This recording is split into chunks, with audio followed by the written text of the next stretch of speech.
some of the key attitudes in your mindfulness practice or key new habits that you're developing are noticing and naming. When you notice and name, it helps you to not be identified with what's going on. So that is the practice of naming and noticing helps us to shift from being afflicted, overwhelmed, reactive, to just noticing and observing and being able to name what is going on. So to give you an example, say you're about to go and perform, or you're about to go into an interview and you're feeling a bit anxious. And there's a narrative going on about, oh my gosh, they won't like me, and what if, you know. So a script is running in your mind. If you notice that and you're able to name it and you say, oh, worrying, for example, thinking, anxious, then that helps you to separate from that condition, and then so here you are just simply being yourself, and here is this thing that you're aware of, that you're able to notice and name. So we talk a little bit about the mental gym.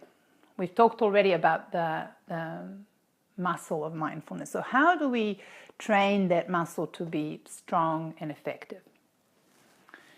Naming and noticing are the key skills, key attitudes, and new habits that you can develop that will help you to get in touch with your experience and remain calm and focused and non-reactive.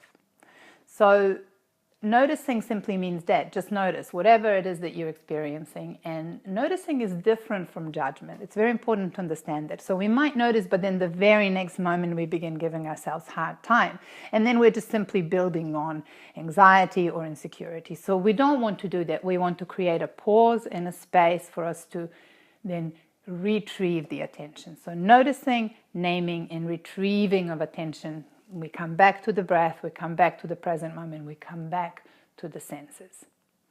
So that is actually all can happen quite quickly. It doesn't take very long.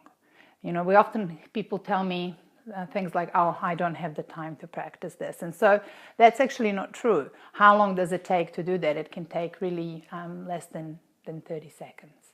So just try that. When you're feeling, when you notice that you're feeling exhausted or overwhelmed or angry or anxious, then just simply notice, name, and you know that's a powerful thing to do, just to say, oh, there's anger right now, or there is anxiety here.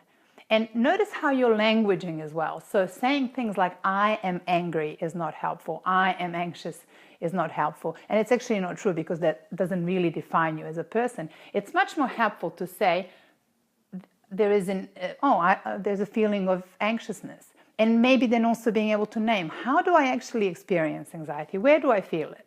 So you might find that you feel it in your belly, that maybe your energy is a bit low, you're a bit tense. And these are the places physically where you can actually begin to release it. So you get in touch with your breath, and when you breathe out, you let go, you soften a little bit around your shoulders, and you begin to access your natural presence, which is free from anxiety, which is free from anger, which is free from worries.